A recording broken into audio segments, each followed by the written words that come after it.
अब ठेकेदार की मर्जी हो चाहे वो 2000 में राखो चाहे 5000 में राखो चाहे उनको राखो भी ना। तो हमारी पहली मांग तो यह जो कौशल रोजगार निगम है जो उसको भंग किया जाए।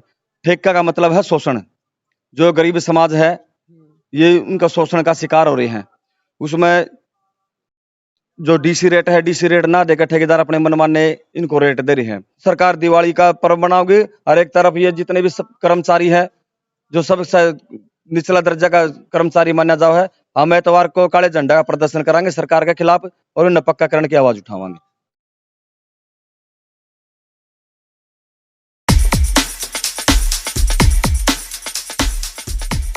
साथियों, हरियाणा बोल न्यूज में आप सभी का स्वागत है। मैं हरगोविंद सिंह हरियाणा बोल न्यूज में आप सभी का स्वागत करता हूं।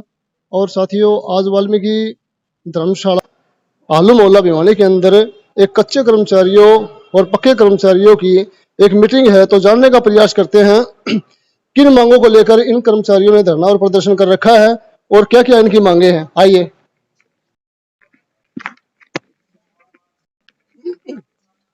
खड़े हो प्रधान जी। हाँ, नमस्कार प्रधान जी। नमस्कार सर। हाँ, तो ये क्या मांगे हैं आपकी?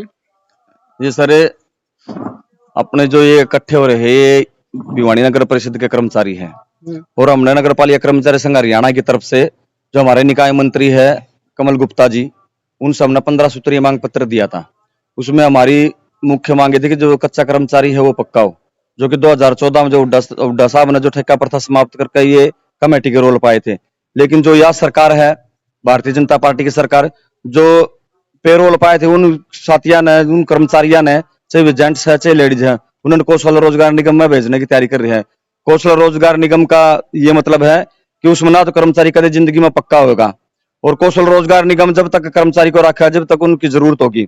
ये यहाँ से नगर पालिका हमारे जो 15 ऑटो ड्राइवर थे जो अपने ठेकेदार के थ्रू जो काम कर रहे थे उनको यहाँ नगर पालिका से उन्होंने रिलीव कर दिया और निगम में भेज दिया, कौशल रोजगार निगम में। कौशल रोजगार निगम में भी उनको रिलीव कर दिया। अब ठेकेदार की मर्जी हो चाहे वो 2000 में राखो चाहे 5000 में राखो चाहे उनको राखो भी ना।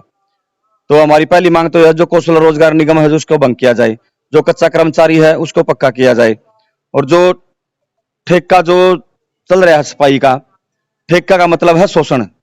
जो गरीब समाज है ये उनका शोषण का शिकार हो रहे हैं। उसमें जो डीसी रेट है, डीसी रेट ना देकर ठेकेदार अपने मनमाने इनको रेट दे रहे हैं।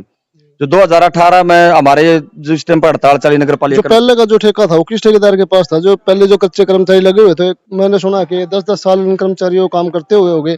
लेकिन एक प्रदर्शन मैंने ऐसा भी देखा था वहां पे जो अपना नगर परिषद भिवानी उसके सामने भाई बहुत से जो करीबन 100 के करीब कर्मचारी थे उनको हटा दिया गया था और वो ऑन रोड आगे थे 10 साल काम करने के बाद। तो इसके बारे में आप क्या बोलोगे? सर ये जो पहला जो ठेका था वो लोकल स्तर पर छुड़ता था और मैंने पहले ही बोला है कि भाई ठेका का मतलब है भ्रष्टाचार।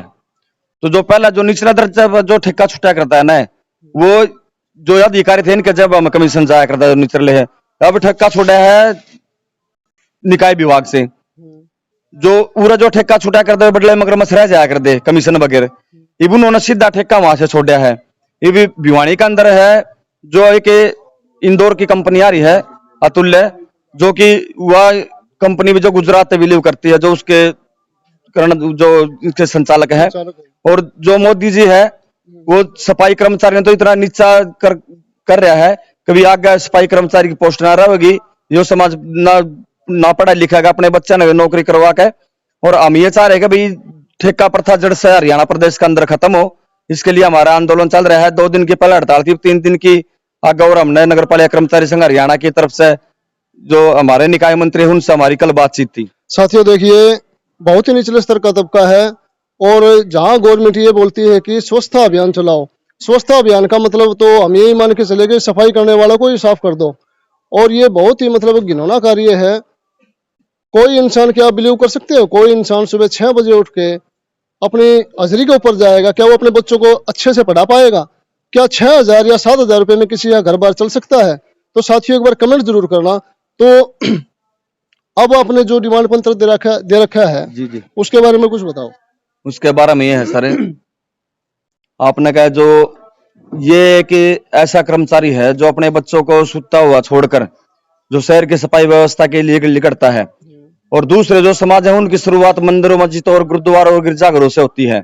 ये अपने बच्चे को घर में सोचता छोड़ के चले जाते हैं, उसके बाद में पता नहीं हमारा बच्चा स्कूल में जा रहा है या नहीं जा रहा है। आर्थिक तौर पे, सामाजिक तौर पे और शारीरिक तौर पर चारों तरफ से ठेकेदार इनका शोषण कर रहा है।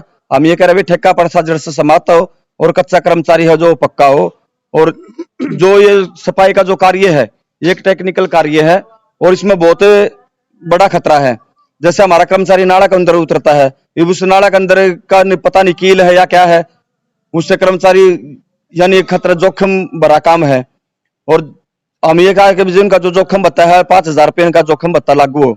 और सरकार ने डी ग्रुप में बहुत से कर्मचारी लगाए हैं, आज तक एक भी सफाई कर्मचारी की भर्ती नहीं हुई, एक भी सीवरमैन की भर्ती नहीं हुई। यानी कि सरकार भी पूर्ण रूप से इन पर शोषण कर रही है। यानी सरकार ने तो अंग्रेजों वाला राज कर दिया कि भी एंटर मारो और काम लो। यानी सफाई का सबसे जो कर्मचारी है उसको मारने पर सरकार तुल रही है। हम फिर भी इनके लिए लड़ाई लड़ रहे हैं।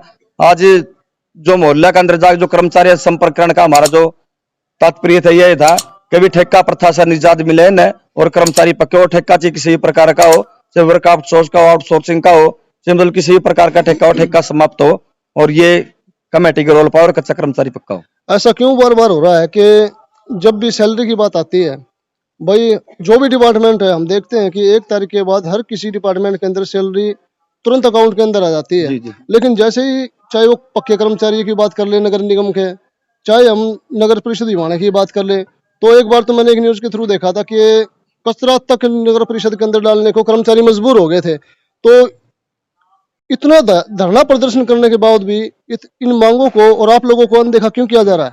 सर देखिए, जो सरकार है उसका ध्येय यही है कि ये समाज संपन्न हो, अपने बच्चों को पढ़ा लिखा ना सके, इस करके इनकी तनख्वाह लेट दी जाए। यानी कि जितने भी प्रकार के साम दाम दंड भेद है वो सारे इन सफाई कर्मचारियों पर बना रखा है। और ये सोच रहे हैं कि जो इनके बच्चे पढ़ लिख गए, पढ़ लिख के आगे आगे तो आगे अफसर भी बना गया, जो पढ़ेगा तो अपना की आवाज भी उठाओगा। इस करके इनके मतलब एक जो समय पर सैलरी ना देना यो भी एक शोषण का जरिया है। आदमी पढ़ा लिखेगा, अपने बच्चे ने पढ़ा होगा तो अपना हक की बात करेगा। तो मैं भी इस पर यह कहना चाहूंगा कि यो भी एक शोषण ही है कि समय पर जो इनका वेतन नहीं मिल रहा। तो जितने भी कच्चे और पक्के कर्मचारी सभी यहाँ पे मौजूद है, तो आगे आपका क्या कदम रहेगा? भाई सरकार आपकी बातों को मान ले। हमारा कदम ये रहेगा जी, हम तो लड़ाई लड़ रहे हैं इनके हक के लिए। हालांकि ये होना नहीं चाहिए, हम तो इनसे यही कह रहे हैं अपने बच्चा न पढ़ाओ लिखाओ, आगे बढ़ाओ, बड़े बड़े अफसर बनाओ। लेकिन फिर भी अब ऐसा काम है अभी जो रोजगार पर लग रहे हैं वे तो एकदम अपना कार्य छोड़ नहीं सकते। तो हम ये चाह रहे हैं भाई जो कच्चा कर्मचारी है वो पक्का हो। और सरकार जब तक हमारी बातें नहीं मानेगी हमारा आंदोलन यूं जारी रहेगा। और हम जो भिवानी शहर है उसका जोड़ से हमारा शहर हमारा है, हम शहर के हैं। हम ये चाह रहे हैं कि भाई हमारे कारण इस शहर को परेशानी ना हो। और लेकिन उसके बाद में भी सरकार चाह रही है कि भाई जो दिवाली का जो पर्व है भाई ये कूड़े के ऊपर मनाए। और एक तरफ सरकार दिवाली का पर्व मनाओगी और एक तरफ ये जितने भी कर्मचारी है जो सबसे निचला दर्जा का कर्मचारी माना जाओ है, हम एतवार को काले झंडा प्रदर्शन कराएंगे सरकार के खिलाफ और उन्हें पक्काकरण की आवाज उठावाएंगे। तो भाई कैमरामैन एक बार मैं कैमरामैन से बोलूंगा एक बार भाई सभी कर्मचारियों को दिखा दे भाई टोटल भाई साइड पीछे से भी ले लो भाई सारा ही कवरेज। तो ये साथियों ये जितने भी कर्मचारी थे इनकी सबकी दर्द भरी आवाज है। आप बने रहिए हरियाणा बोल न्यूज के साथ और जो भी आगे की कार्रवाई होगी और जो सरकार के फैसले होंगे, कौन सी इनकी मांगे मानी जाती है और कौन सी नहीं मानी जाती है, वो सभी हम आपको इन बातों से रूबरू करवाते रहेंगे और अपडेट कराते रहेंगे। तो बने रहिए आप हमारे हरियाणा बोल न्यूज के साथ। धन्यवाद।